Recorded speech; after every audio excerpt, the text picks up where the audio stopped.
dando continuidade, a gente agora vai ver como é que fica a potência no circuito indutivo, no caso do indutor ideal.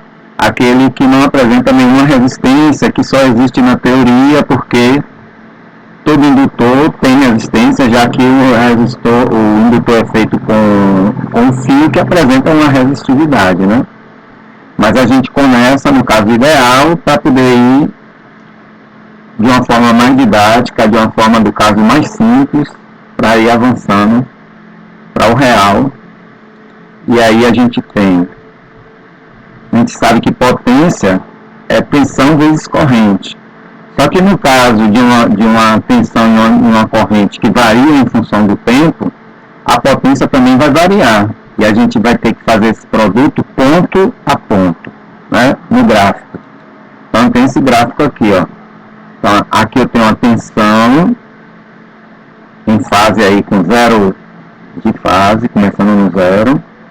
Tem a corrente em quadratura atrasada de 90 graus, como a gente viu que o indutor faz, né?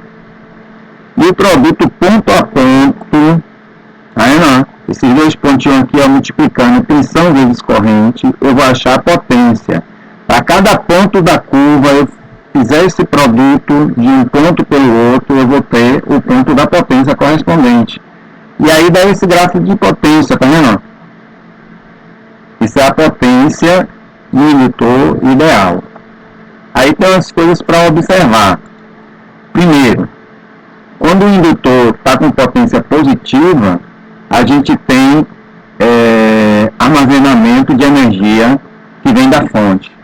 O indutor, ele não consome energia, ele armazena no campo magnético a energia que ele recebeu.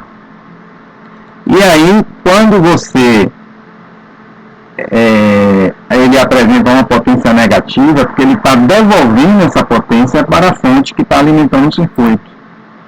Então você vê que no resistor não tem potência negativa, porque a tensão e a corrente está sempre em fase. Então quando um é positivo, a outra é positiva, dá positivo. E quando um é negativa, a outra também é negativa, e aí o produto também dá positivo. Então em um resistor a potência está sempre positiva, o resistor está sempre consumindo energia. E o indutor não. E positiva, ele está armazenando, está puxando aquela potência para ele, né, aquela energia, mas ele não está gastando, ele está armazenando para no pico negativo da potência ele está devolvendo para a fonte, né? Diferente do resistor. A energia sempre é trocada entre a fonte e o indutor. Não há dissipação de potência. Então a potência média é igual a zero. Se você tirar a média dessa potência aqui, desse gráfico de potência, vai dar zero. Porque qualquer ponto no pico negativo, quando soma, anula com os pontos respectivos do pico positivo. Certo? Outra observação interessante é que a potência tem o dobro da frequência dos sinais de tensão e corrente. Você vê que em um semiciclo positivo da tensão, você tem um pico negativo e um pico positivo da potência, ou seja, um ciclo completo. Então, se a frequência da tensão é 100 Hz, da potência vai ser o dobro, 200 Hz, por conta disso. Por que é assim? Porque os sinais estão defasados, tensão e corrente. Estão em quadratura, né? Defasado, de 90 graus. Quadratura é quando tem 90 graus, né? Porque tem aquele ângulo, forma semelhante ao ângulo de um quadrado, né? Então a gente diz que está em quadratura. Então, se está em quadratura, nesse trecho até 90 graus, ó, ele vai fazer o pico negativo, porque a tensão está positiva e a corrente está negativa, o produto dá negativo. E de 90 graus até 180, ele vai fazer o pico positivo. E a gente observa que a tensão está positiva e a corrente também está positiva. Então essa defasagem de 90 graus, o fato dos sinais estarem em quadratura, vai gerar esse fenômeno de dobrar a frequência, né? Alguém apareceu a observação aqui, Oliver levantou a mão, foi? Não sei. Se tiver dúvida, gente, a qualquer momento pare e pergunta, tá?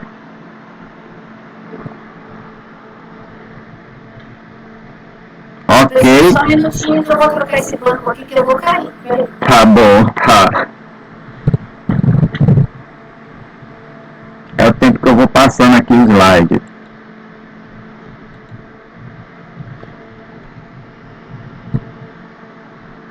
Então, essa potência que o circuito consome, a gente precisa agora nomear essas potências, né? Porque agora a gente tem a potência do cara que não consome, ele guarda.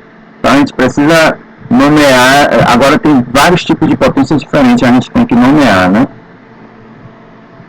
Então, a potência ativa ou real, assim chamada, é a potência que o circuito, que o componente dissipa, que no caso do indutor é zero, né? Então essa potência que o resistor, a gente chama de potência real ou potência ativa, tá?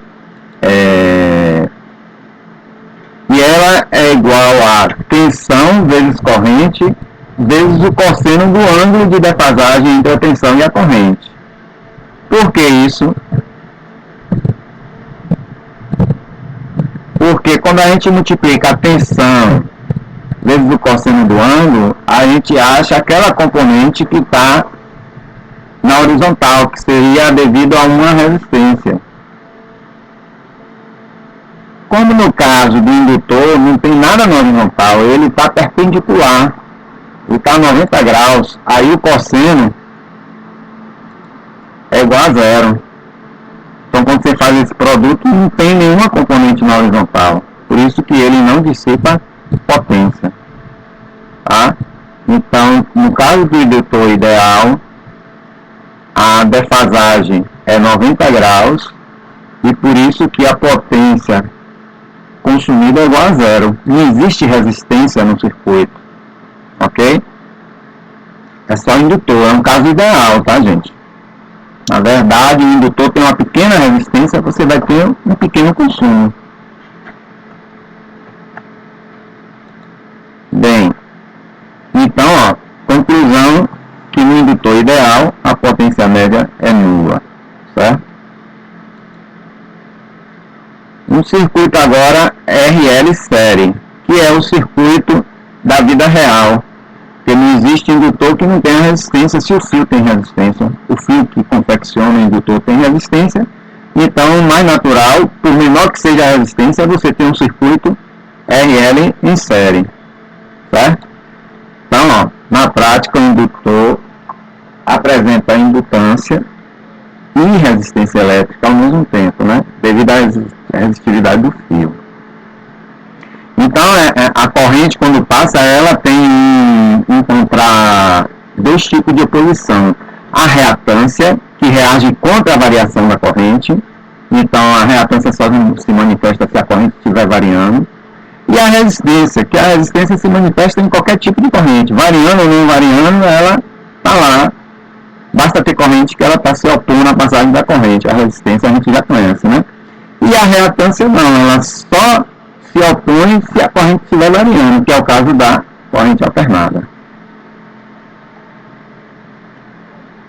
Então, ó, quando uma tensão alternada é aplicada no circuito RL série, indutor em série com a resistência, a corrente continua atrasada em relação a ela, só que o ângulo não é mais 90 graus, é um pouquinho menor, ou muito menor, depende do valor da resistência. Por quê? Porque a indutância ela tende a defasar 90 graus, mas a resistência tende a colocar em fase, porque a resistência, o defasamento entre tensão e corrente na resistência é nulo, não existe defasamento. Então, na composição dessas duas, ele termina dando uma defasagem menor do que 90. Depois, quando eu tiver os diagramas, a gente vai entender melhor isso aqui. Então, ó, a gente tem um circuito em série, tá vendo? R em série com L, circuito RL, né? Então essa resistência ela está representando qualquer resistência que tenha no circuito que esteja em série, incluindo a resistência interna do indutor, certo? Outra coisa que para esse estudo o autor ele considerou que a corrente está com uma fase inicial igual a zero, só para a comodidade dele, né? Mas a fase da corrente você pode dizer que é qualquer ângulo, mas para ficar mais fácil de explicar, ele considera inicialmente a fase nula da corrente. E aí, ó, você tem esse diagrama aqui, ó. A tensão VL, ela está a 90 graus da tensão VR, porque o indutor defasa a corrente, atrasa a corrente 90 graus. Quando você vai pegar, multiplicar a reatância indutiva vezes a corrente, que está aqui com fase zero, vai dar a tensão VL, que tem fase 90, porque a reatância é JXL, o J é 90 para cima, né? Quando multiplica com a corrente, dá essa tensão defasada aí para cima de 90 graus. Isso porque a corrente está em fase com 0 graus, né? A fase da corrente. E, enquanto isso, a resistência, como ela não defasa, ela produz uma tensão que está em fase com a corrente. Por isso que o VR está no mesmo eixo da corrente, no eixo horizontal. Só que, então, ó, VL é um VL com 90 graus, um valor de pico com 90 graus.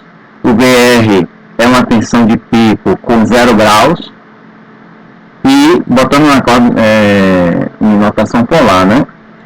E a corrente também é uma corrente de pico com 0 graus.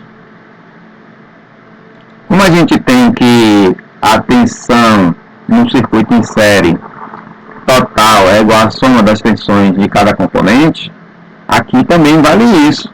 Só que um detalhe, não é uma soma mais algébrica, é uma soma vetorial, né? Então, se você somar vetorialmente VL com VR, você continua tendo a tensão total V. Só que V agora vai ter uma fase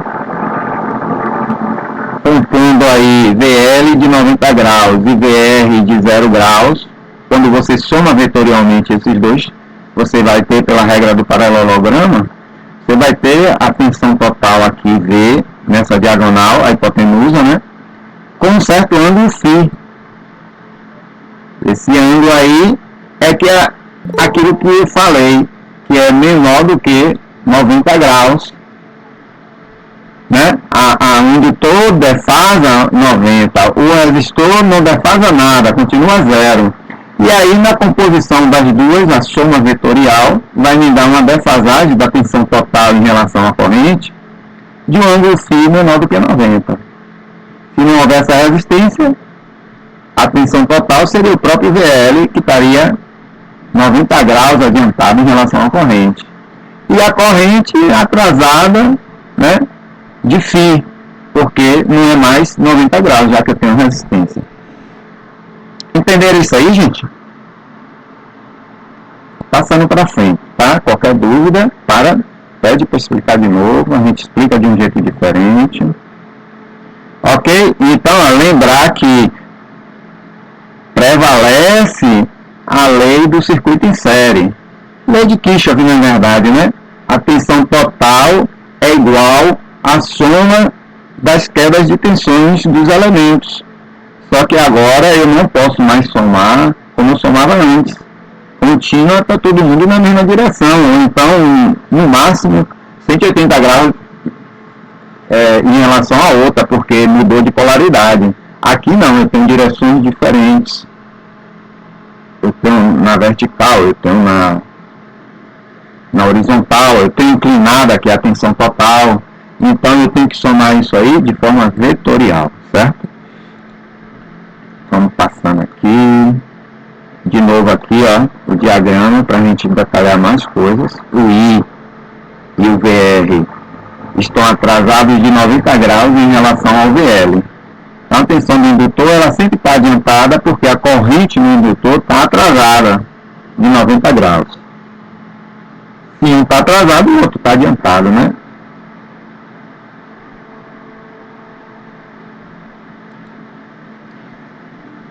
V é a soma vetorial de VL com VR, com um φ menor do que 90 graus. À medida que você imagina aqui que o VR for diminuindo, tendendo a zero, o que vai acontecer com esse VR, esse ângulo aqui? Ele vai tendendo a 90 graus, porque o VR vai diminuindo, a hipotenusa vai ficando mais inclinada para cima, ó, vai tendendo a ficar igual ao VL. No limite, quando o VR for igual a zero, esse ângulo de φ vai ser 90 graus.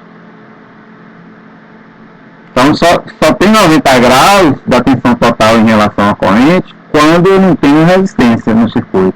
O circuito é puramente indutivo. Se tiver uma resistência, você tem uma defasagem menor do que 90 graus, porque entra a componente da tensão na resistência, que vai fazer diminuir esse ângulo. E aqui, ó, são as formas de ondas. Se você olhar a tensão, ela já está aqui com um certo ângulo de fase φ. Vamos olhar VR, que é mais fácil. VR e I estão com defasagem igual a zero. Então são essas duas aqui, ó. Essa cinza é o VR, está marcado aqui na legenda. A cinza é o VR, note que ela começa com zero, seno de 0 é 0, então a defasagem dela é 0. E a corrente também, essa tracejada vermelha, ela também começa com 0 de defasagem, começa no 0. Então as duas em fase, porque resistência não defasa a corrente. A tensão da resistência e a corrente da resistência, elas obrigatoriamente são em fase. Não tem esse fenômeno de atrasar ou adiantar a corrente, é um fenômeno que é particular dos componentes reativos, como indutor e capacitor, tá? Então a resistência está em fase. Aí o que a gente observa mais? A tensão VL está a 90 graus em relação à corrente. Veja aqui, VL é esse cor de abóbora, ó, 90 graus, é o pico, né? 90 graus é o máximo da função seno.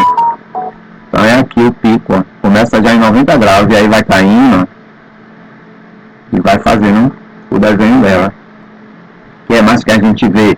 Agora sim, a tensão total tem uma defasagem de φ. Então a tensão total ela já chega defasada de φ. Cadê ela? Tensão total é o V, o azul, tá vendo? Aqui é 90, ó. Se ela começasse aqui, ela teria uma defasagem de 90, mas ela começa aqui um pouco antes, ó. Então a defasagem dela é menor do que 90.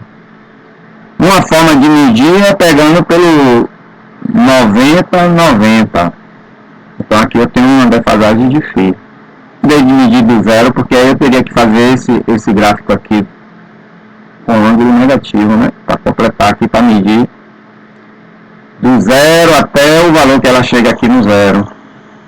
Mas aí, como eu não tenho esse desenho aqui, aí ele mede do pico de uma ao pico da outra. Também dá a defasagem φ. Ok? Então, aqui são as formas de ondas. Depois que você desenha o diagrama fasorial, está mais fácil de fazer o desenho das formas de ondas, tá? Inclusive esse desenho eu fiz no Excel, porque o desenho do livro, as cores são todas iguais, eu achei que colorido ia ficar mais fácil de entender, né? Beleza, então, vamos avançar. A oposição que o indutor real oferece à passagem da corrente elétrica depende de R e de XL. Então, o indutor real ele apresenta uma resistividade no fio, por isso aparece a resistência. E apresenta a reatância, por conta dele estar enrolado, produzia o campo magnético concentrado ali, né? E aí dá todo o fenômeno da reatância. A combinação é denominada de impedância. Então, no caso aí, é uma impedância indutiva, porque eu não tenho capacitor, ele chama de impedância indutiva, ou ZL, que é dado em ohm e pode ser representado por um único símbolo, como indicado na figura abaixo. Então, tem o ZL igual o símbolo parecido com um resistor, mas vai ali do lado ZL, para indicar que não é puramente uma resistência, é uma impedância. Ok? Então, tudo que tiver aqui, ó, dentro desse tracejado, quadrado, retângulo tracejado, é a minha indutância, ou a minha impedância, tá? A indutância é o XL, o XL provém da indutância, né? E quando junta, tudo vai formar a impedância, ok? Então, ó, pela lei de Ohm, eu sei que a impedância é tensão sobre corrente. A única diferença é que aqui a tensão e a corrente tem fase. Antes não, era DC. Então o máximo que podia acontecer é uma ser positiva, a outra ser negativa. Bem, pelo diagrama fasorial, a gente tem o VR com 0, o VL com 90 e a corrente também com 0. Só a gente lembrar do diagrama fasorial que a gente viu, né? Aí observe que interessante, ó. O XL, pela lei de Ohm, é VL sobre I. Tensão VL sobre I, que a corrente é única, o circuito é em série. Então o VL é um VL com 90 e o I é um I com 0 graus. Quando você faz essa conta, VL sobre I dá o XL e o ângulo do XL é 90, que bate certinho, né? É 90 porque a tensão está adiantada a 90 graus em relação à corrente. 90 menos 0 dá 90. Ou também a gente pode escrever JXL. O J está indicando também que está a 90 graus, né? Aqui é na forma retangular, polar, XL 90, e na forma retangular, JXL.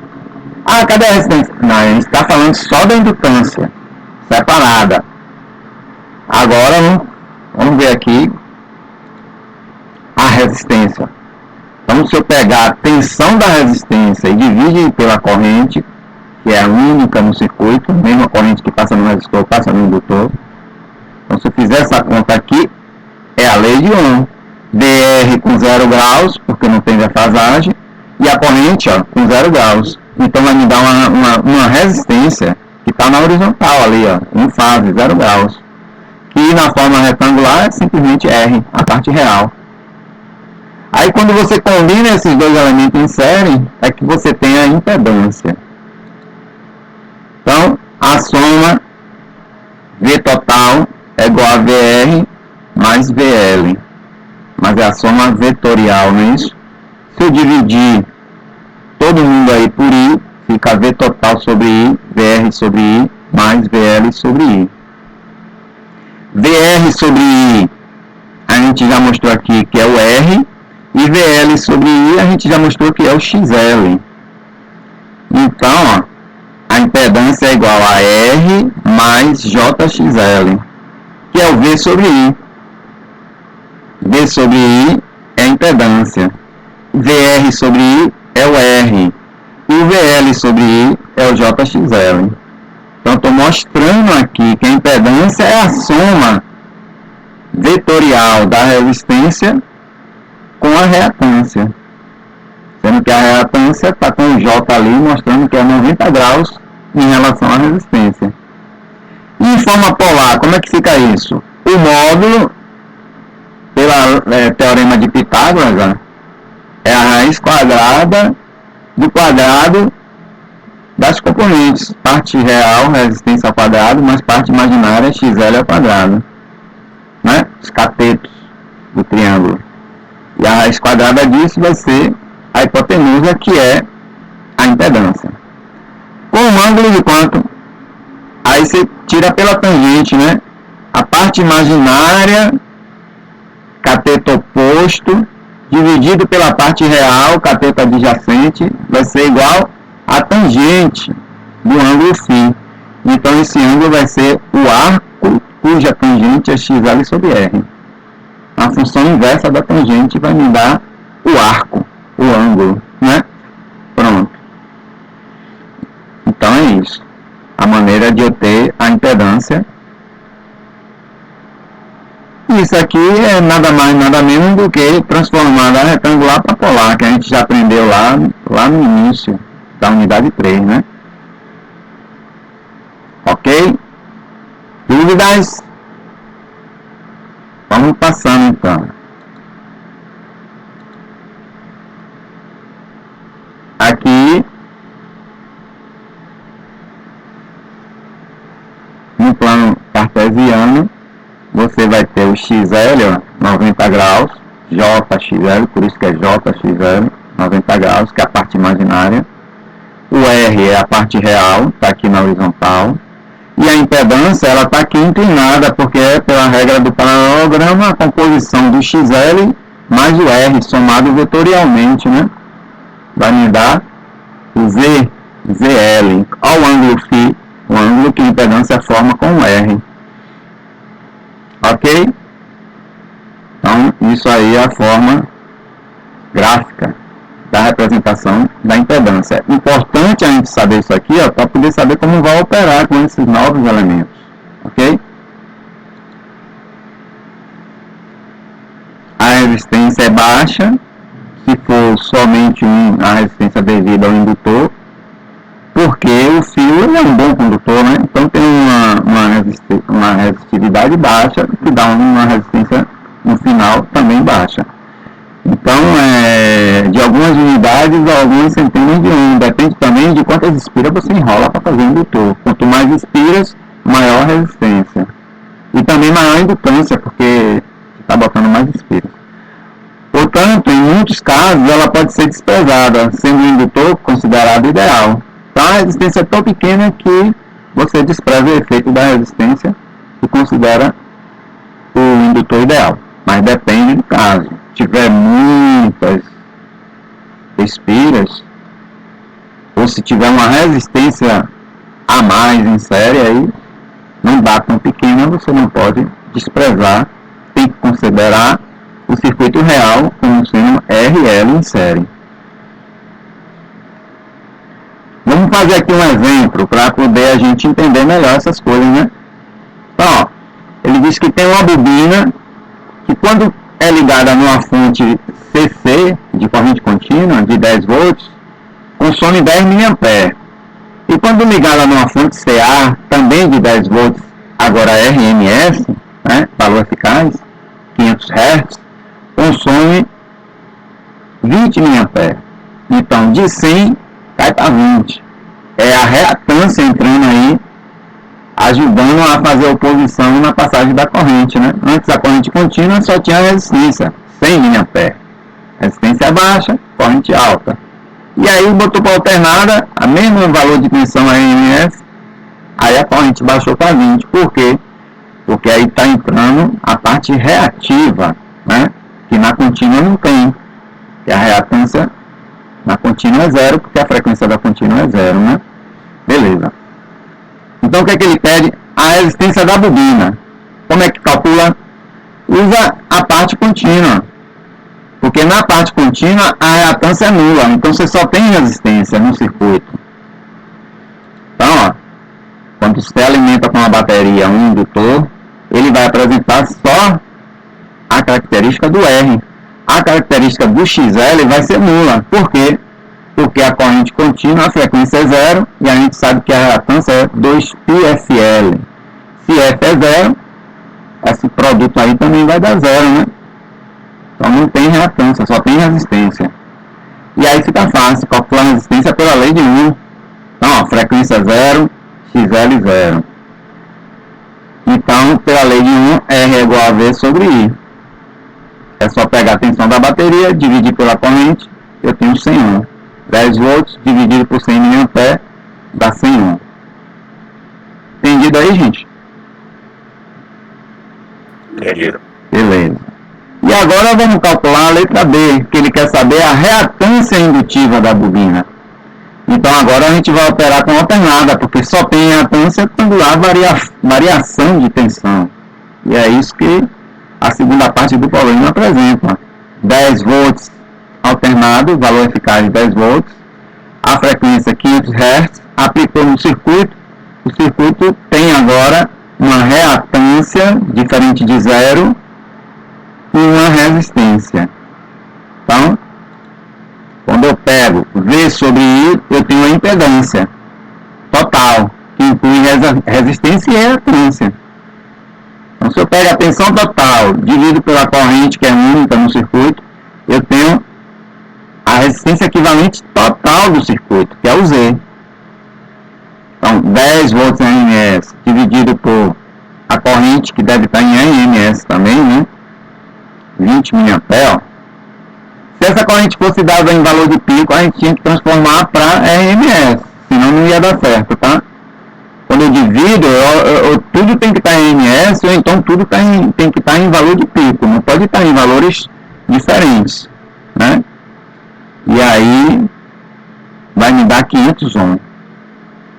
Isso em módulo, tá, gente? Ele está fazendo a conta aqui em módulo, está faltando a fase. Mas é porque na questão não se diz nada sobre a fase. Só tem valores em módulo. Agora vamos correr atrás, né? O que acontece? O módulo é raiz quadrada de R quadrado mais XL ao quadrado. Então, através disso, a gente vai achar o XL. O XL vai ser igual a quem? Porque aqui é o seguinte, eu botei como autor, botou no livro também, mas aqui tem uma passagem, né? Vamos imaginar aqui, ó, que isso aqui é ZL ao quadrado igual a R quadrado mais XL quadrado. Se eu quero XL, passo para o outro lado o R quadrado e vai ficar então XL quadrado igual a ZL quadrado menos R quadrado, né? Porque o R que eu passei para o outro lado para isolar o XL do lado de cá. Tá? E aí é só agora XL quadrado, eu não quero XL quadrado, eu quero XL. Aí é só tirar a raiz quadrada de ambos os lados. Aí fica então XL igual a raiz quadrada de ZL ao quadrado menos R ao quadrado. Todo mundo entendeu isso aí? Uma matemática não muito complicada, né? No livro ele omite, ele já pula direto. Tem esse detalhezinho aí. Para quem tem dificuldade com a matemática, eu estou explicando aqui, tá? Então, ó, você vai fazer 500 ohms ao quadrado menos 100 ohms ao quadrado e depois tirar a raiz quadrada disso. Então, fazendo essa conta, dá 490. Então, 500 ao quadrado menos 100 ao quadrado e depois raiz quadrada disso, dá o resultado 490. Faz na máquina, você vai fazer agora, depois, quando estiver estudando, vai ver que dá esse valor aí. E como é que acha a indutância? A indutância é a reatância dividida por 2πf. Por quê? Porque a gente sabe que XL, ó, é igual a 2πfL. Se eu quero achar o L, pego o 2πf e passo para lá dividindo XL.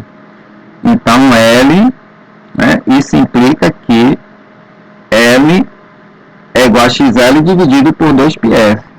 Então quando eu pego XL, que é 490, divido por 2π vezes F, que é 500, vai me dar ali o L que ele está pedindo, a reatância e a indutância da bobina. Então a indutância vai ser 156 mA.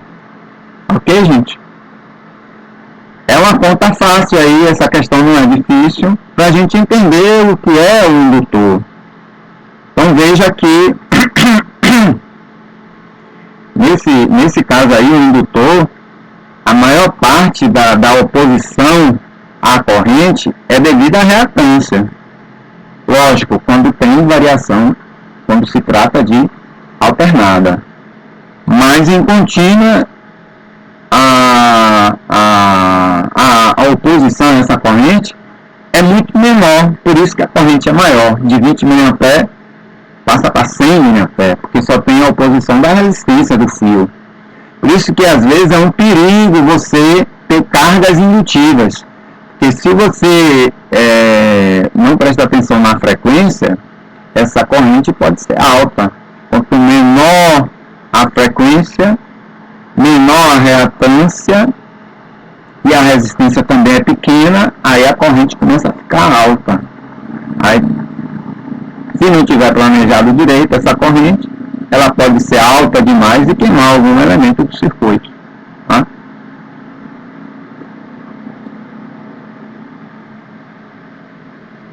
Dúvida, gente? Vou passando, tá? Qualquer coisa sinaliza aqui para mim. Então, a impedância complexa da bobina e sua representação gráfica. Então, é o que está pedindo ainda com relação àquele exercício, né? Esse exercício aqui, ó, letra C.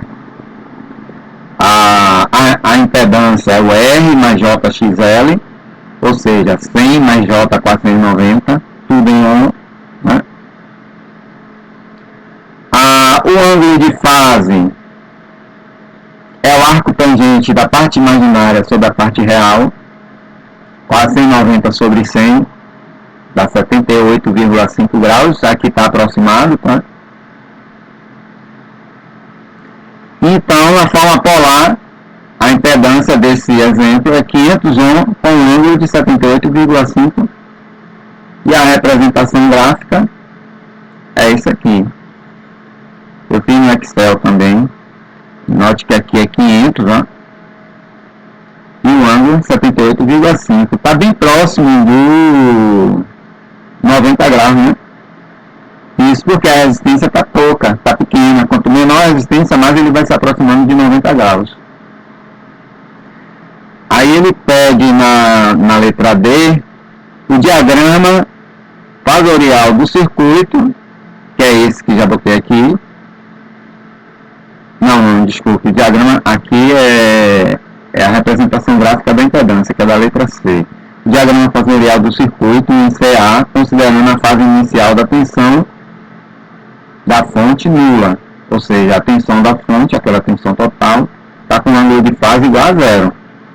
Então, o diagrama, a gente tem que a tensão total é 10 volts com ângulo de zero. A corrente é 20 mA com ângulo igual ao ângulo da impedância, só que negativo. Por quê? Porque a gente pega a tensão V, divide pela impedância Z, vai ficar 10 com 0 dividido com 500 com 78 graus. Aí quando você faz 0 menos 78 graus, dá menos 78 graus. Quer que escreva? Deixa eu ver o espaço que eu tenho para escrever. Escrever mais ou menos aqui. Então, ó, quando você tem 10 com 0 dividido por 500. Aqui é 500. Com 78,5. Isso aqui é o que? Z sobre R. R no caso não é R, é Z, que é uma impedância, né? Vai me dar a corrente I. Então essa corrente tá valor RMS, porque a tensão que eu peguei, 10 volts, é RMS. Então 10 sobre 500 dá 20 mA e o ângulo 0 menos 78,5, menos 78,5 mA. Então veja que a corrente ela tem um ângulo semelhante ao ângulo da impedância, só que é negativo, porque na hora de calcular a corrente ela vai para o denominador. Como a tensão me diz que está em fase, 0 graus, né? Com a tensão de fase inicial nula, Então fica só 0 menos 78. Mas se a tensão total já tivesse uma fase, não daria. Teria que compor, né? Beleza, então. E aí vamos seguindo aqui. Diga. Diga, Heron. 10 dividido por 500 dá 20. 10 dividido por 500. Vamos fazer aqui para ver se é verdade? Isso aí foi o autor que fez. Eu só fiz copiar. Mas vamos fazer. Miliampere. É miliampere. 10 dividido por 500 dá 0,02 ampere. E transformando para miliampere dá 20 miliampere, né? Vezes 1000. Entendeu? Entendi. Beleza. Eu estou confiando nas contas do autor, porque preparar essas slides aí dá um trabalho danado. Se eu for ainda ter que fazer todas as contas, aí eu não consigo, não dá tempo de fazer. Beleza, então. Então, ó, a resistência, a tensão da resistência, a VRMS, tensão da resistência, é lei de Ohm, R vezes I. R é 100 vezes I, que é 0,02 ampere, com 78 negativo aí. Quando você faz esse produto, dá 2 volts. Então, daqueles 10 volts total, 2 volts é devido à resistência, cai na resistência do indutor. Mas lembre que não é 2 mais 8, porque não é na mesma direção, é uma soma vetorial, tá? Provavelmente o outro é outro valor diferente, não é 8. Porque não é 2 mais 8 igual a 10, é uma soma vetorial, né? Então, a tensão na resistência, ela é 2 volts, porque foi 100 vezes 20 mA, dá 2 volts, com um ângulo de menos 78,5. A tensão da resistência está em fase com a corrente, porque a resistência não defasa, nem adianta nem atrasa a corrente, está em fase. Então, por isso que o ângulo da tensão na resistência é o mesmo ângulo da corrente, porque não há defasamento. Agora, a tensão no indutor, ó, VLRMS vai ser o XL vezes a corrente. Só que o XL, ele está a 90 graus, não pode esquecer disso. Então é 490, que a gente já sabe, né? J 490 com 90 graus, vezes a corrente, que é 0,02 ampere, com menos 78,5 graus. Aí é produto, né? Na forma polar é muito fácil. Multiplica aí 490 por 0,02 dá 9,8. E 90 menos 78 dá 11,5 graus. Aí alguém que não está entendendo o assunto pergunta, mas professor, 9,8 mais 2 não dá 10, dá mais. Aí eu digo, né? É soma vetorial, não pode esquecer, porque esse 2 está na horizontal e esse 9,8 está na vertical, para cima. Né? Está inclinado aí, ó. Não está nem na vertical, desculpe. O 9,8 está inclinado ali, ó, com 11 graus. Então eu não posso somar essas duas tensões de forma como a gente fazia em contínua. Só uma correção, gente. A tensão da resistência ela está com menos 78, não está na horizontal. E a tensão do indutor está a 11,5, também não está na vertical. Por que não está mais na vertical, na horizontal ou na vertical? Porque a fase da corrente não é mais igual a zero. Como a gente viu, ele tinha facilitado lá que a corrente tinha fase zero para poder ficar parecido com, né, tensão do indutor a 90 graus, tensão da resistência a 0 graus, porque a corrente tinha fase igual a zero. Agora não. Agora o autor da pergunta disse que é a tensão que está com fase nula. Então a corrente não está mais. A corrente está atrasada em relação à tensão. Ok? Então, em forma de gráfico, qual que acontece? Eu tenho aqui a tensão horizontal, que é os 10 volts, tensão total, em fase nula, por isso que ele está na horizontal, né? A tensão do indutor está adiantada aqui, ó, 15,5 graus em relação à tensão total, mas em relação à corrente do circuito, ela está 90 graus. Por isso que 78,5 com 11,5 dá 90. Sempre a tensão do indutor está adiantada a 90 graus em relação à sua corrente, né? Então aqui eu tenho a tensão da resistência e a corrente do circuito atrasada a 78,5 graus em relação à tensão total. Como a gente fez ali nos cálculos, né? Deu menos 78,5 graus. Ok? Entenderam esse diagrama? É um diagrama um pouco diferente, porque é como se eu rodasse o diagrama, o outro diagrama ele estava com a corrente aqui na horizontal. Se eu girar 78,5 graus todo mundo aqui, aí fica igual ao outro. O VL vai para a vertical, esse aqui fica inclinado e esse aqui vai para a horizontal. Mas de qualquer jeito, o meu está usando de 30 a 90 graus. Exatamente. De qualquer jeito, a tensão adiantada de 11 graus e a corrente e a tensão da resistência defasada de 78 graus dá um defasamento total entre a tensão do indutor e a tensão da resistência de 90 graus. A tensão do indutor sempre está adiantada em relação à sua corrente em 90 graus. Isso não muda. É a lei de comportamento do indutor. O indutor sempre vai reagir dessa forma. Sua tensão adiantada é de 90 graus em relação à sua corrente. Ou ao contrário, dizer o quê? Que a corrente está atrasada de 90 graus em relação à sua tensão. Beleza? Entendido aí, gente? Então tem muita coisa nova aí, ó. Precisa pegar isso depois, dar uma olhada com calma, refazer as contas, tentar entender de novo, né? Porque pela primeira vez não dá para fixar assim, né? Beleza, vamos adiantando. Professor, Diga. Diga, Rian. poderia selecionar uma lista de exercícios e enviar para a gente fazer? Tem esse daí, é capítulo 4. No final do capítulo 4, eu tenho uma série de exercícios. Deixa eu mostrar aqui para vocês.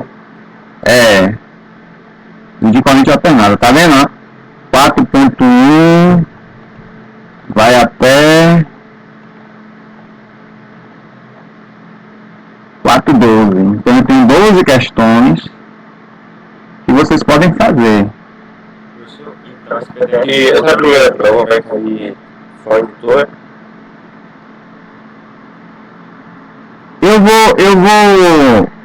vou responder isso depois, viu? Pra quando tá marcada a prova? Para dia 21. Dia 21, né? Deixa eu pegar o calendário aqui pra eu ver a distância que tem dia. Hoje é 10. 21 vai ser essa semana agora e a próxima. Ah, certo. Então dá tempo.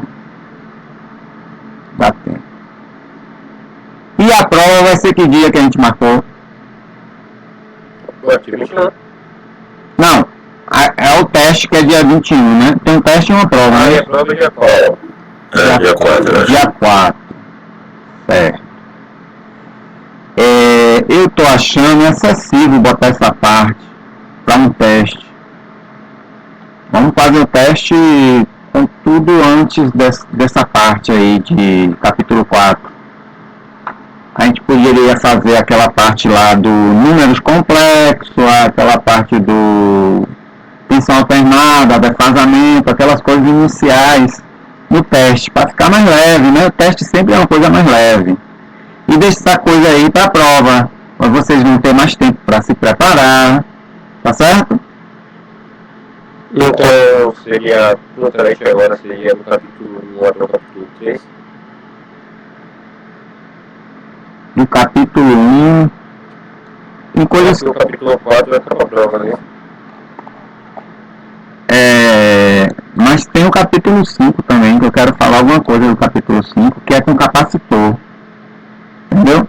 Aqui, ó, capítulo 1 são números complexos, capítulo 2 sinais senoidais. Essa parte de dispositivos eletromagnéticos, eu não sei se eu cheguei a dar, acho que não. Mas é coisa simples, eu não vou cobrar não, porque relé, transformador, a gente vê lá em analógica, essas coisas, não precisa cair aqui em AC também não. Então aqui, ó, capítulo 4, tá vendo? Análise de circuitos indutivos.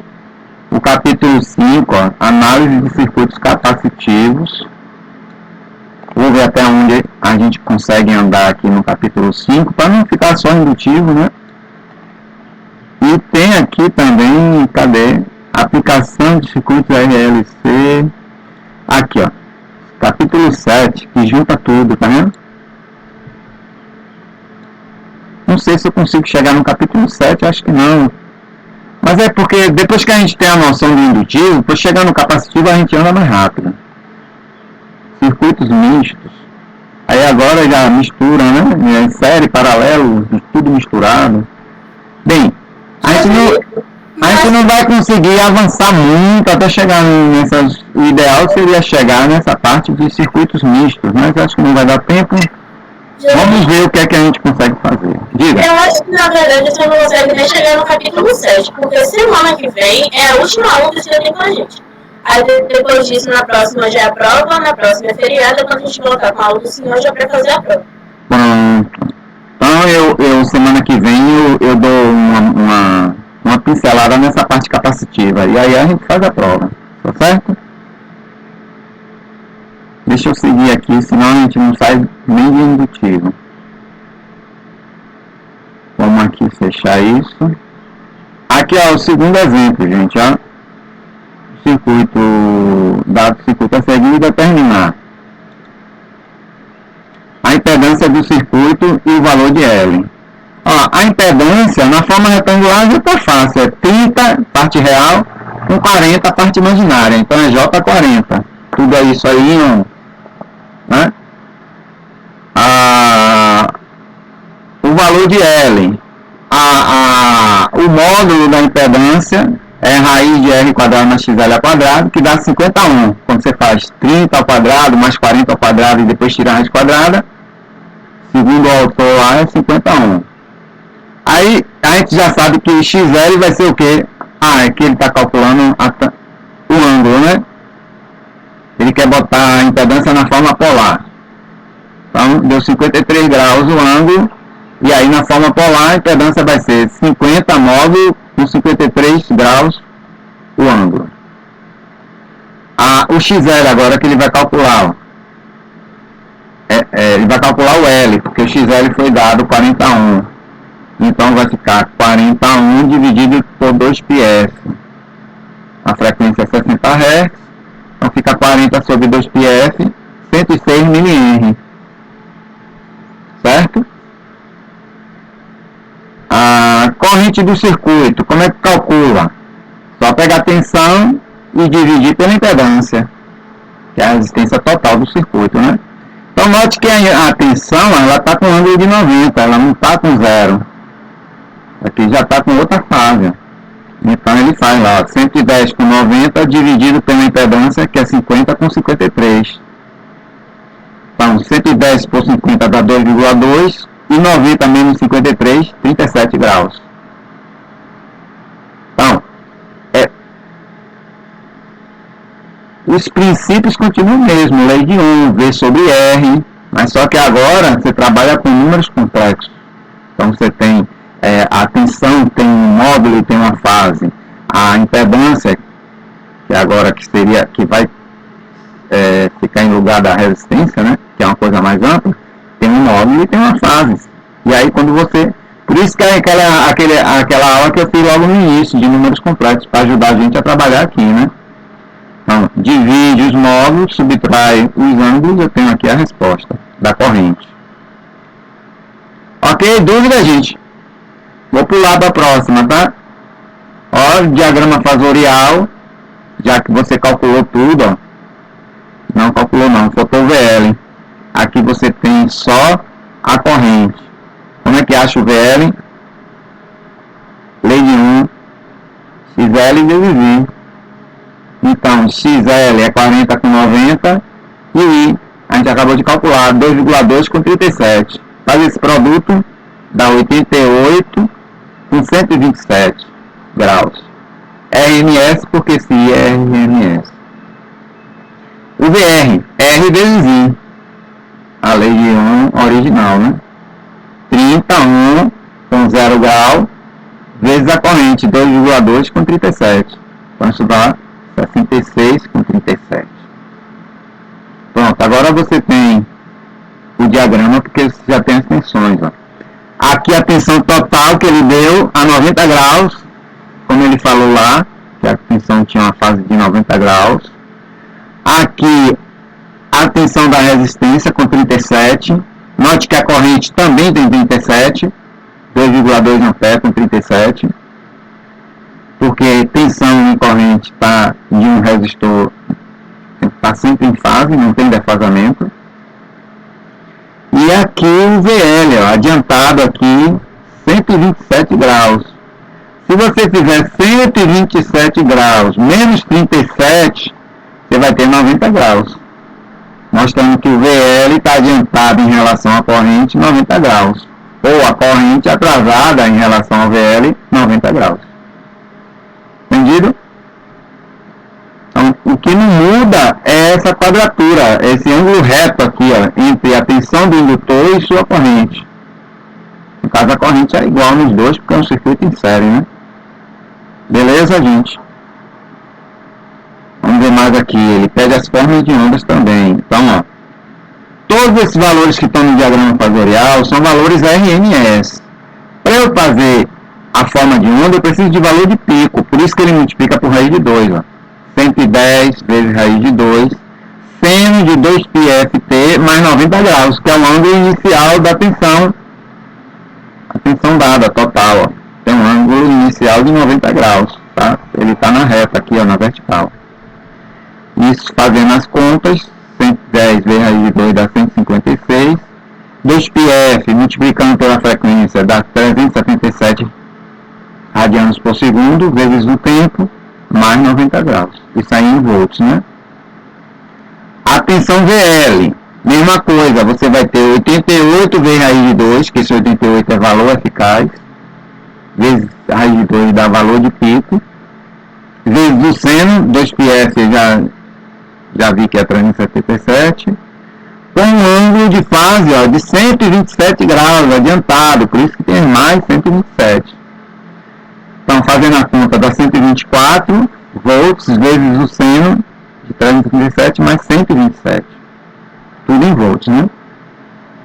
O VR, ó. O VR, aqui a tensão é 66. 66 vezes raiz de 2, porque esse 66 é valor RMS, vezes o seno de ômega t mais 37 graus. No caso, ômega é 2πf, né? Que dá esse 93, repete aí a parte do seno. A corrente, a mesma coisa, quanto a corrente 2,2 ampere vem aí 2, e o seno é com um ângulo de 37. Então, 2,2 raiz de 2 deu 3,1. Agora você pode fazer o que? O desenho. Então, o desenho da forma de onda é esse aí, que eu fiz também no Excel, para ficar colorido. Vamos ver aqui a tensão total com ângulo de 90, é azul. Ela já começa aqui, ó, com o valor de pico, o seno de 90 é o valor máximo, né? Dá 1, vezes o valor de pico, dá o valor de pico. Então, a gente reconhece que aqui começou com 90, que é a tensão total. A tensão VL com 127. VL é essa laranja. Então ela já está mais de 90 graus, que ela já está com valor menor. O pico dela é 124. Mais ou menos aqui na metade. O pico estaria aqui. 90 ela estaria aqui, ó. Se a gente imaginar que essa linha está andando aqui, ó. 90 estaria mais ou menos aqui. Então ela já está a mais de 90 adiantada. Então 127. O VR está com 37 graus de adiantado, com um pico de quase 100, 93. Cadê o VR? O VRS cinza, ó. Olha o 90 dele onde está. Ele está começando aqui com 37, antes de 90. Até chegar aqui no pico, que é quase 100, 93. E aí ele vai, termina o desenho aí. A corrente, ó, tem um pico de 3,1. Cadê a corrente? É a tracejada. Essa aqui, o tracejado fica pequeno. Aqui o pico é aqui, ó. O eixo da corrente eu fiz aqui, do lado de cá, diferente, ó. 3 amperes, um pouquinho acima de 3 amperes, 3,1. Aqui é 90 graus da corrente. E a fase dela é 37, ó. Então ela começa aqui. Aqui mais ou menos está 0, menos 37, quando ele chega aqui no 0 já está com 37. E aí ela vai fazendo a curva dela. Entendeu? Ó, outro exemplo agora. Circuito, seguir, calcular. Ó, o circuito agora, a tensão está com 45 graus de defasagem, a tensão total. 100 ohm de resistência e 200 mA de indutância. A tensão no indutor e a corrente do circuito. Aí o que a gente precisa para calcular a corrente? Primeiro vem a corrente, para depois a tensão, né? Fica mais fácil de resolver, ao meu ver. Mas eu acho que o autor usou uma coisa curiosa. Olha como ele fez. VL, tensão do indutor, é igual a XL vezes V total dividido por R mais XL.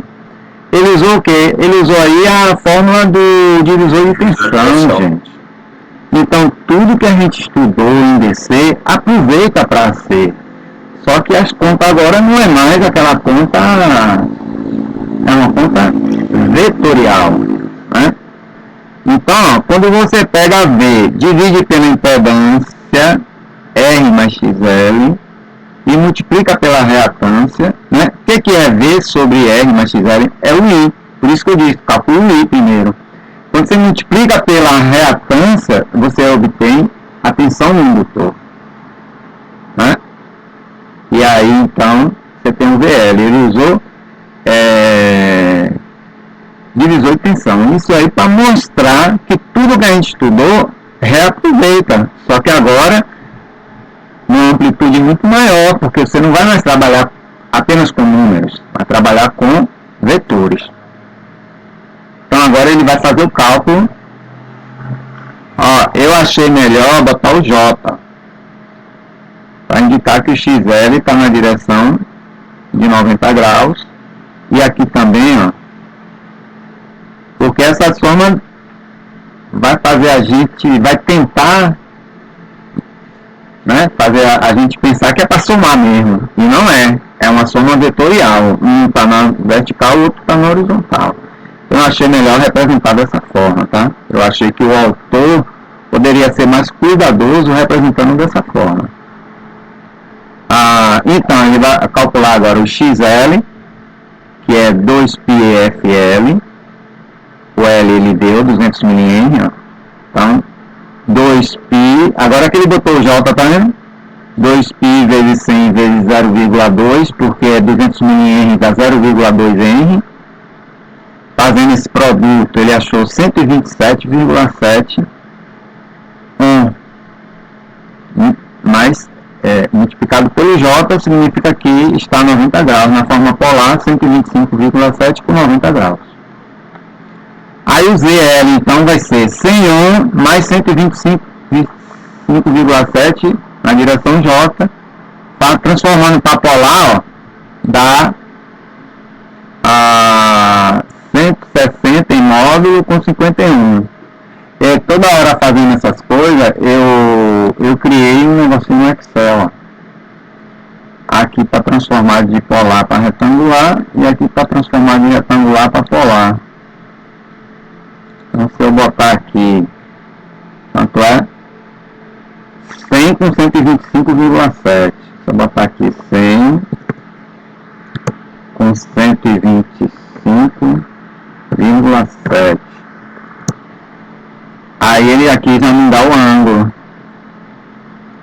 Que essa forma a gente calcula ao quadrado, soma os quadrados e depois eleva a 1/2, que é retirar a raiz quadrada. A fórmula está aqui. E aqui calculando o ângulo, que é o arco tangente. Então botei aqui, fica mais fácil no Excel do que fazer em calculadora. Pra mim que faço muito, né, gente? Tem que fazer dessa forma, né? E tem uma disposição no computador, né? Então dá 160,6, ele aproximou, com 51,5. 160,6 com 51,5. O VL vai ser quem? Então, o VL, fazendo a conta do divisor de tensão, ó. Vai ser o XL 125,7 com 90, a parte imaginária, tá 90, né? Dividido pela impedância, que é 160 com 51, vezes a tensão, que é 110 com 45, foi dado. Fazendo essa conta toda, quanto é? Pega aqui, 125, divide por 160 e multiplica por 110, deu 86. Agora o ângulo, como é que faz? 90 mais 45, que é produto, menos 51, dá 83. Né? 90 mais 45, menos 51, dá 83. Produto soma. E divisão subtrai. Certo? Vem lembrando aí do capítulo 1, tá? Agora a corrente, como ele quer a corrente do circuito, a corrente é essa parte, o V dividido pela impedância. V sobre VL. 110 com 45 dividido por 160 com 51. Aí a divisão dá 0,68 e aqui 45 menos 51 dá menos 6,5 graus. Tudo isso em ampere. Note que é tudo RMS, tá? Por quê? Porque tudo a gente calculou, ó, com 110, que é tensão RMS. Então a corrente vai dar RMS, certo? A tensão do indutor deu RMS. O diagrama fasorial, ele quer na letra B o diagrama fasorial. Então, vamos lá. A tensão aqui, total com 45 graus, como ele pediu, tá? A tensão do resistor e a corrente com 6,5. Se a gente olhar aqui a corrente, ela está com menos 6,5, abaixo do zero, 6,5. A tensão do resistor ele não calculou, mas ele sabe que está em fase com a corrente, por isso ele botou ali. A tensão do indutor, 86 com 83 graus. Está aqui também a tensão do indutor, 86. Aí quando ele tracejar aqui, ó, que traceja aqui também, ele acha aqui o VR, mas ele botou aqui sem ter cálculo. Ele botou só pelo gráfico. Esse tracejado é paralelo a essa linha aqui de baixo, não tem nada. E esse tracejado aqui, ó, é paralelo a essa linha do VL. Aí ele determinou o VR graficamente aqui, não tem valor, porque também não foi pedido. Certo? Se vocês forem construir esse diagrama fasorial, tem que ter cuidado com essas coisas, porque as linhas tracejadas são paralelas com as, né? E tem que ter também um negócio chamado transferidor para medir o ângulo, né? Para fazer esse negócio aí, tem que ter um transferidor. Professor? Oi? Professor, tá ouvindo? Diga, Paulo. Tô. O senhor pode tirar uma dúvida ali no CL. A Sim. gente calculou o CL. O ângulo ficou 51,5. Eu não entendi porquê. Na verdade, eu me distraí, não consegui. O VL, vamos lá. Aqui, ó. O VL, a parte real é 100 e a parte imaginária é 125,7. Aí você vai fazer o cálculo do polar, do retangular para o polar. Então aqui, ó, a parte real é 100 e a parte imaginária é 125,7. Na hora de calcular o módulo, é essa conta aqui, ó, r ao quadrado mais x, no caso xl ao quadrado, depois raiz quadrada disso tudo, eleva a 1 meio, né? Porque no Excel não tem raiz quadrada, você eleva a 1 meio. Então, fazendo essa conta, 100 ao quadrado, mais 125 ao quadrado, depois tirando a raiz quadrada, deu 160,6. Já o ângulo, como é que você acha? É o arco cuja tangente é a parte imaginária dividido pela parte real. Então, a parte imaginária é 125,7, a parte real é 100. Então, calculando o arco cuja tangente é x sobre r, achou 51,5 graus. Isso está lá no capítulo 1 de números complexos. Viu? Porque aqui a gente calcula com a tangente, mas pode calcular com seno, com cosseno. Entendeu? Mas aqui, por que calculei com a tangente? Porque tem os dois catetos. Para calcular com seno e cosseno, eu teria que ter a hipotenusa. Mas aqui eu tenho também a hipotenusa. Então dá para fazer também. Né? Se você olhar aqui no...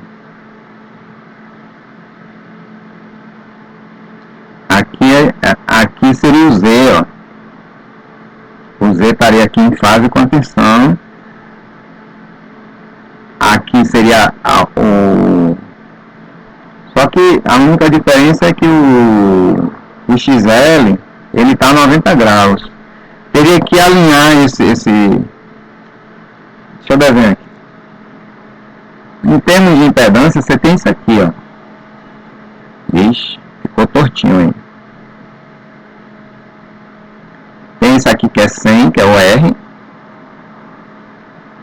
E tem essa, imagine que é vertical, que é o XL, 125,7.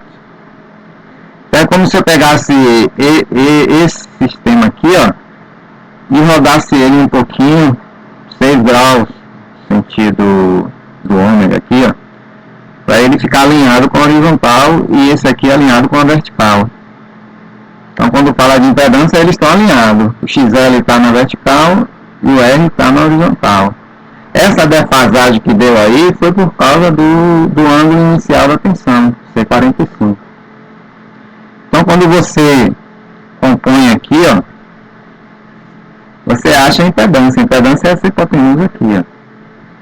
Então, como é que você acha essa hipotenusa aqui? É o quadrado, a soma do quadrado dos catetos, como a gente já fez lá, e depois tira a raiz quadrada, né? E como é que acha esse ângulo aqui, o ângulo φ?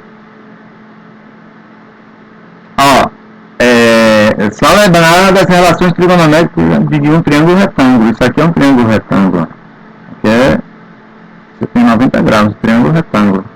Então, o seno de φ é cateto oposto, XL, sobre a hipotenusa, que seria o Z. Ou então o cosseno, seria o R sobre a hipotenusa. Aí eu fiz a tangente. Tangente é seno sobre cosseno. Então é o XL sobre R. Porque a hipotenusa aí cancela, né? Entendeu? Ó. Entendi, professor. O seno de φ é cateto oposto, né? Que é o XL sobre o Z. A impedância, que é a hipotenusa. O cosseno é cateto adjacente, que é o R, sobre a hipotenusa. Só que agora a tangente é seno sobre cosseno. Quando você faz seno sobre cosseno, o Z corta com Z, fica só XL sobre R. Parte imaginária sobre parte real. Então a tangente de φ, que esqueci de botar o φ aqui. A tangente de φ é igual a xl sobre r. Logo, φ é igual ao arco cuja tangente é o xl sobre r, que é essa equação aqui de baixo. Arco tangente de xl sobre l. Fazendo a conta, deu 51 graus. Entendeu? Entendi. Beleza. Então, isso está lá no capítulo 1, mas em caso de dúvida a gente explica, não tem problema nenhum. Aqui acabou os exemplos, aqui vamos passar para uma outra parte, que é a potência do circuito em série. RL em série, né? Potência do circuito indutivo. Você tem aqui, ó, daquele diagrama fasorial, você tem aqui a tensão total, a tensão VR e a tensão VL. Aqui nesse caso, a corrente está falando de fase igual a zero. Não é a tensão total, é a corrente. Que é o caso que dá um diagrama mais simples, né? Diagrama fasorial mais simples. E aí ele representou em forma de triângulo, que o VL, na verdade, ele está do lado de cá, né? Mas aí ele passou para cá para formar um triângulo. Se você multiplicar todos os elementos desse triângulo pela corrente, você vai ter, ó, um triângulo de potência. Então, V total vezes I vai me dar a potência total, chamada de potência aparente. A VR vezes I vai me dar a potência útil, ou potência real, que é aquela potência que é do consumo, né? Consumo de energia, que é devido à resistência. E a potência reativa, que é o VL vezes I, que é aquela potência que o cara ele não gastou, ele armazenou para depois devolver. Potência reativa, chamada assim. Mas isso que a gente tem, ó, P, que é essa aqui de baixo da resistência, chamada de potência ativa ou real, que a gente representa em watts. A potência aparente, que é essa potência total. Ela, por que chamada de aparente? É porque aparentemente eu estou com essa potência, mas na verdade a potência é a de baixo, porque a outra não é consumo, ela guarda para devolver depois, entendeu? Então por causa disso que tem esse nome.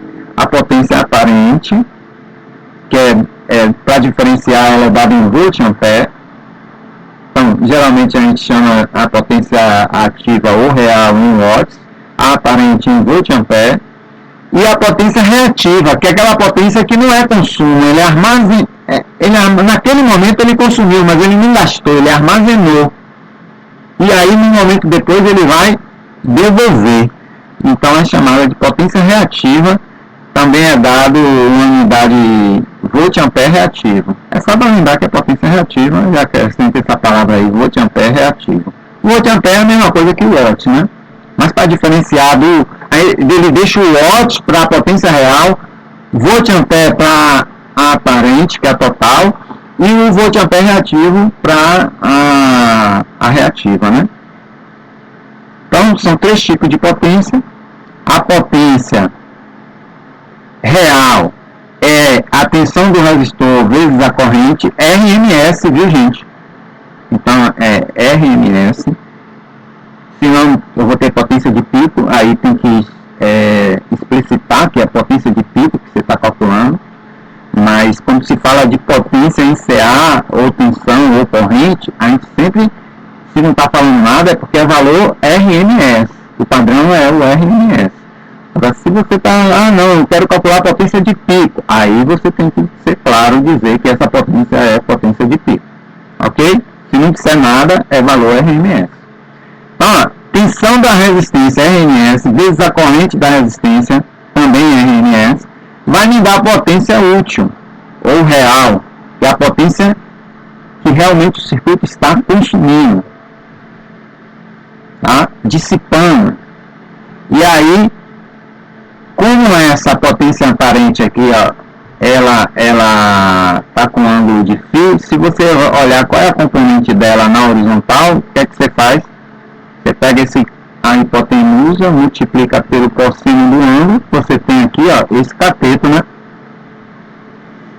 Então, por isso, é a tensão total vezes o cosseno de φ vezes a corrente. Entendeu? Isso aqui, eu não sei onde é que tem um lugar em branco. Vamos repetir aqui, tá? Procurando um lugar em branco para escrever. Aqui, ó. A gente sabe que o cosseno de φ é igual a T sobre potência aparente.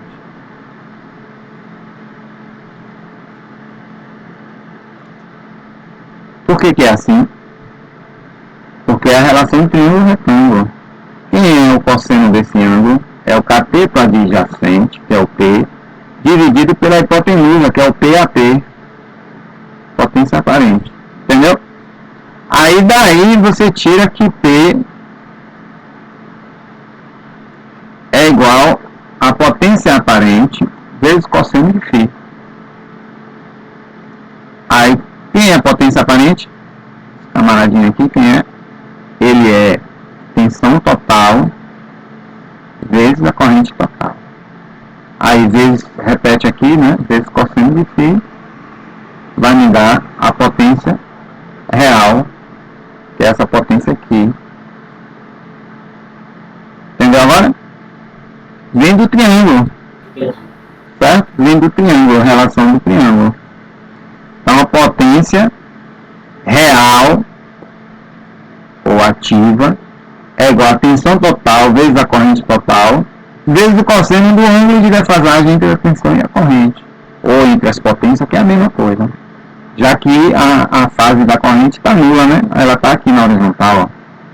No outro slide eu mostrei, ó. Né? Ok, então é isso aí, ó. Ou eu pego a tensão do resistor e multiplico pela corrente, eu tenho a potência. Ou se eu não tiver a tensão do resistor, vale pegar a tensão total vezes cosseno de φ, porque a tensão total vezes cosseno de φ vai me dar a tensão do resistor. Vezes a corrente me dá a potência. Potência no resistor, que é a potência ativa, potência útil. E a aparente? A aparente é a tensão total vezes corrente total. A potência reativa é a tensão do indutor vezes a corrente do circuito, que é a mesma no indutor e na resistência, né? Ou potência reativa, ó, é a tensão total vezes o seno do ângulo, porque como ele é o cateto oposto, ó, né? Cadê? Sumiu. Estou perdido aqui. O negócio aqui apareceu. Então aqui, ó, esse cateto oposto aqui, ó, o seno de φ é cateto oposto sobre hipotenusa. Então quanto é esse cateto oposto? É o seno de φ vezes a hipotenusa. Isso aqui é o que ele está fazendo, ó, a tensão vezes o seno de φ, a tensão total vezes o seno de φ vai me dar a tensão do indutor. Vezes a corrente me dá a potência do indutor, que é a potência reativa. Entenderam? No caso aí, a potência, como a corrente está com o ângulo inicial igual a zero, ângulo de fase, aqui também, ó, é a direção da tensão, que é da tensão total, aqui é da tensão R, e aqui é a direção também, ó, da tensão no indutor, VL. Isso porque a corrente, foi dito lá atrás, que a corrente está com o ângulo inicial igual a zero, está aqui, ó, né? O I. Então, se ele está igual a zero, então a potência segue o mesmo ângulo da tensão. Na hora que eu multiplicar, eu vou somar com zero, então vai ficar só o ângulo da tensão mesmo, V vezes I, né? Então o ângulo da potência se iguala ao ângulo das tensões aí, ó. Então a tensão está na mesma direção, a tensão total na mesma direção da potência aparente, a tensão do resistor está na mesma direção da potência real, e a tensão do indutor está na mesma direção da potência reativa. E aí por isso que ele pode fazer, olha, VR vezes seno de θ vai me dar o VL. Multiplicado pela corrente me dá a potência no indutor, que é a potência reativa. Ok, gente? E lembrar que isso aqui é um triângulo, então a potência aparente ao quadrado é igual à potência real ao quadrado, mas a potência reativa ao quadrado. É o teorema de Pitágoras aqui, né? Então isso pode ser útil. Fator de potência.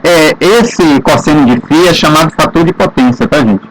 Você pega aqui P, que é a potência real, e dividir pela potência aparente, você acha o cosseno de φ, que é chamado de fator de potência. Então, se eu ouvir falar em fator de potência, é a razão entre a potência real e a potência total, a aparente, né? A aparente.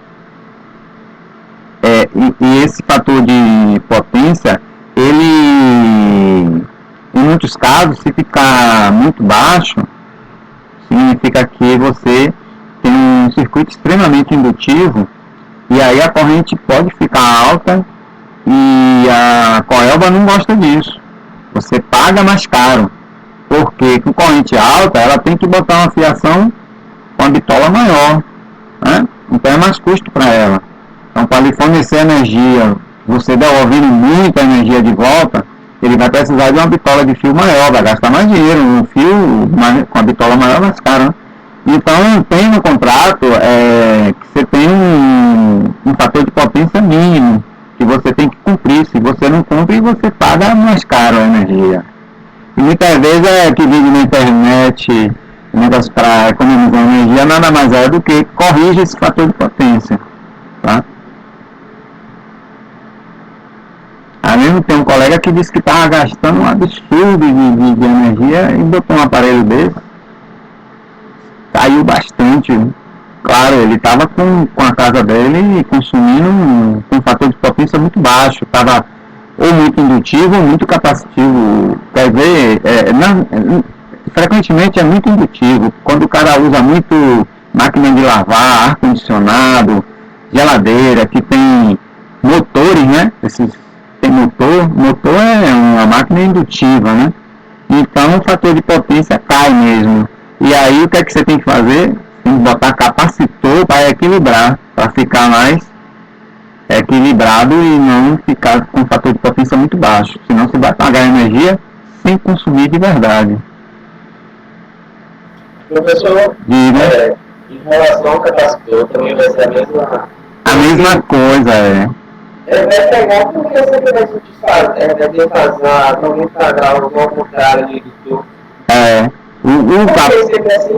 O capacitor, ele adianta, enquanto é da natureza dele. Quando a gente for estudar semana que vem, eu mostro para vocês. O capacitor adianta e o indutor atrasa. Então, o que é que se faz? Bota lá no equipamento. Geralmente no próprio equipamento já vem corrigindo, por isso que você vê um capacitor lá em paralelo com o motor do ventilador ou com o motor da máquina de lavar, tem um capacitor lá, é para fazer a correção do fator de potência. Aí fica trocando, em vez de trocar com a coelba, fica trocando do indutor para o capacitor, do capacitor para o indutor. E aí a corrente não fica excessiva, você não fica devolvendo energia para a coelba. Entendeu? Aí o consumo é menor. Mas isso é coisa para se falar mais para frente, gente. Vamos adiantar aqui esse lado. Ó, tem um exemplo aqui, ó.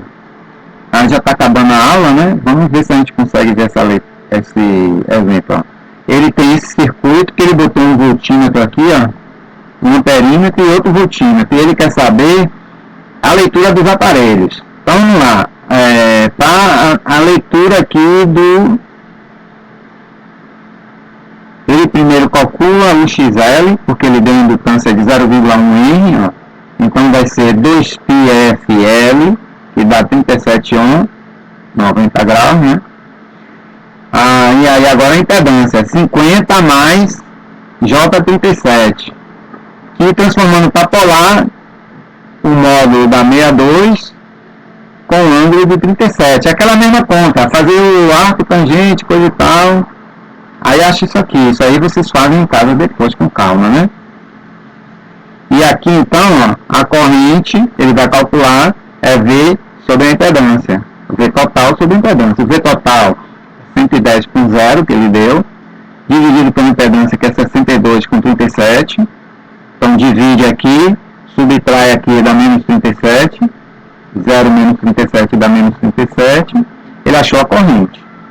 1,76 amperes com ângulo de menos 37. No caso aí, então, o amperímetro vai indicar esse 1,76. Porque o amperímetro, ele não indica a fase, ele só dá o valor RMS. Então, o amperímetro, quando você botar o instrumento que medir ali, ele vai lhe dar no display lá 1,76 amperes. Agora, a fase tem que ser outro equipamento. Professor, no partímetro normal, você pode selecionar a função de corrente alternada. Alternada, exato, alternada. Em contínua você não mede nada, hein? Você bota em AC, você não vai medir. Ou se medir, mede errado. Então tem que botar em CA. Agora ele está calculando V1, ó. V1 é a tensão da resistência, então é I vezes R. O I você já tem, então vai fazer o R, que é 50 com 0, vezes o I, que é 1,76 com menos 37. Então, multiplica os módulos, soma os ângulos. Então, dá 88 volts com menos 37. Sendo que a tensão vai ser indicada 88 volts, que esse valor é RMS, né? E o ângulo ele não vai indicar, o multímetro não indica ângulo, só indica o módulo em RMS, quando está em CA, tá, gente? A tensão de V2, ó, é do indutor agora. Então vai ser XL vezes I. O XL é 37,90, aqui do cálculo inicial, ó, vezes a corrente, 1,76 com menos 37 graus. Fazendo a conta aí dá 66, 90 menos 37, 53. Então você vê que toda hora a gente faz conta de multiplicar, dividir, de números complexos, e isso aqui tem que estar dominado. Então V2 vai indicar, ó, o módulo em valor RMS, 66,4. Se eu quisesse saber o valor de pico, aí eu pegaria esse valor e multiplicaria por raiz de 2. Mas o instrumento não lhe dá valor de pico. Se você quiser, você tem que fazer a conta. Pega o valor que ele deu, que é o valor RMS, multiplica por raiz de 2, você acha o valor de pico. Fator de potência. O fator de potência é o ângulo da impedância. Esse ângulo aqui, ó, cosseno de 37, que dá 0,79. E 0,79 já é um fator de potência baixo. Quer dizer que a indutância está prevalecendo. A coelba, geralmente, o fator de potência é 0,9, 0,92, é o fator de potência padrão, né? Abaixo disso, você já começa a pagar energia mais cara. Então, para você, em relação ao fator de potência, quanto maior ele for, é melhor. Isso. Quanto menor ele for, maior ele vai ser o pior. Porque aí o circuito está muito indutivo quando esse fator de potência está pequeno, né? Mas agora que você é para a área da eletrônica, qual seria o impacto disso no circuito? Não, para a área da eletrônica não tem muito. É mais para a medição de energia mesmo, de consumo. Porque o que acontece? Você devolve a energia para a concessionária, e aí, mas só que essa energia reativa está muito grande, porque o seu circuito está muito indutivo, e ela precisa de uma instalação de maior porte para comportar isso. Imagine que tem 1000 residências naquele transformador, e todas 1000 entregando energia de volta. Quando soma tudo, se o transformador não tiver capacidade, ele queima. Então você precisa de um transformador com uma potência muito mais elevada para poder pegar de volta essa energia. Entendeu? Então a coelba ela não é interessante para a coelba, porque ela vai ter que investir em um equipamento mais potente. Então é por isso que é fixado dessa forma. Mas em relação à eletrônica, não tem problema. Você vai ter mais reativo ou menos reativo em função da sua aplicação. O que é que sua aplicação vai querer com aquilo. Ou às vezes o reativo é um mal necessário. Um circuito tem que ser desse jeito porque a sua carga é um motor. E o motor precisa da parte reativa para funcionar. Aí o que é que você pode fazer? Minimizar, botar capacitor para equilibrar. Entendeu? Porque o indutor ele tem um XL assim. E o capacitor tem um XC, que é exatamente o contrário. Quando você faz a conta, a resultante é a subtração dos dois. Então, a resultante seria se o XL é maior, seria um menorzinho aqui, entendeu? Quando você faz, por exemplo, XL igual a 50, XC igual a 40. Então, o resultante disso aí vai dar 10,1, que é 50 menos 40. Aí você conseguiu reduzir no circuito geral, no geral, você conseguiu reduzir o efeito indutivo através de um capacitor acrescido lá o circuito. Não está totalmente equilibrado. O bom é quando anula. Entendeu? Entendi. Beleza. Potência ativa dissipada pelo circuito. Então a potência ativa é a potência no resistor. Então ele faz lá, ó, o V total vezes o I total vezes o cosseno de φ. 110 vezes 1,76 vezes o cosseno dá 154. Se ele tivesse aqui a tensão da resistência, ele poderia fazer. Aqui ele tem, ó, V1, 88. Se eu pegar 88, deixa eu pegar a máquina aqui, só para confirmar. Se eu pegar 88 vezes a corrente total, a corrente total, a corrente é única, né? A corrente, quanto deu a corrente? 1,76. 1,76 dá 154,88. Bateu só por causa de erro de aproximação. 154, tá vendo? Bateu com relativa precisão.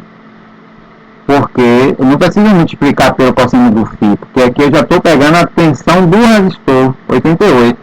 Quando eu pegar a tensão total vezes cosseno de φ, já vai dar a tensão do resistor. Vou pegar 110 vezes...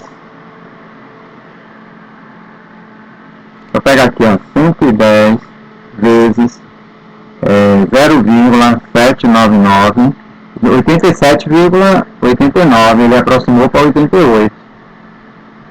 Entendeu? Então, tensão total vezes cosseno de φ me dá tensão na resistência. E a tensão total vezes o seno de φ me dá a tensão do indutor. Aqui na hora que você vai calcular a potência ativa, é a potência do resistor, por isso que ele faz vezes cosseno de φ. Ou poderia fazer V1 vezes a corrente, já me daria direto, não precisaria multiplicar pelo cosseno de φ, ok? Beleza. Potência aparente. O que é a potência aparente? É a potência total, então vai ser a tensão total vezes a corrente total. 110 vezes 1,76. Valor RMS, tá, gente? Então, 193 volt-ampere. Aqui é dado em watt, aqui é dado em volt-ampere. A potência reativa vai ser tensão total vezes corrente total vezes o seno de φ. Ou poderia ser também a tensão do indutor, V2, vezes a corrente. 66, fazer aqui só para confirmar. 66,4 vezes a corrente. 1,76. Deu 116,86. Aproximado, né? Porque esses valores de tensão aqui ele aproximou. Então aqui deu 116, ó. 0,55. Deu aproximadamente igual. 116,86 Foi aqui erro de aproximação. Então, quando ele multiplica VR vezes o seno, ele acha VL. Então, se já tem um VL, não precisa mais do seno, é só multiplicar pela corrente. Tá bom? Aqui parece que tem mais. Diagrama fasorial. Vamos ver o diagrama fasorial, como é que vai ficar, ó. O V2 eu estou repetindo aqui, a gente calculou lá, estou repetindo. O V1 também estou repetindo. E a corrente também estou repetindo, que é com esses três elementos que eu vou fazer o diagrama fasorial, ó. Então aqui é o V2, que é 66 com ângulo de 53.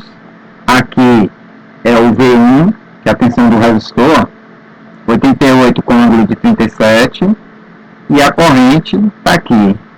A tensão total está aqui com ângulo de 0. Está na horizontal, com ângulo de 0. Note que 53 com 37 dá 90. A tensão do indutor sempre está a 90 graus em relação à sua corrente. Ok, gente? Dúvida aí nesse exemplo? Eu vou terminar a aula. Ainda faltou...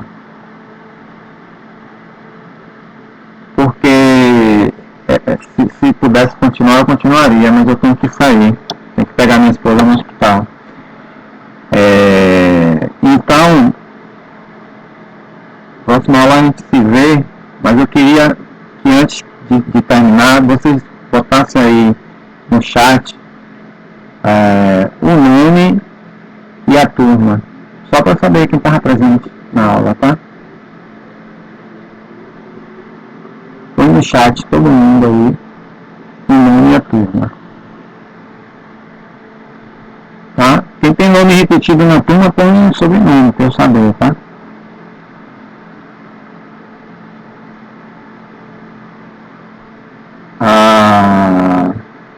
Quem puder dar uma olhada nesse material, eu vou disponibilizar, tá lá na pasta lá, mas eu passo para vocês também, tá? Mas agora eu estou um pouquinho apressado, porque tem um horário para pegar minha esposa. Você colocar esse slide junto com a gravação. Com a gravação, pronto. Vai falar na gravação, deixa eu parar aqui, eu estou gravando coisa que não tem nada a ver. Então,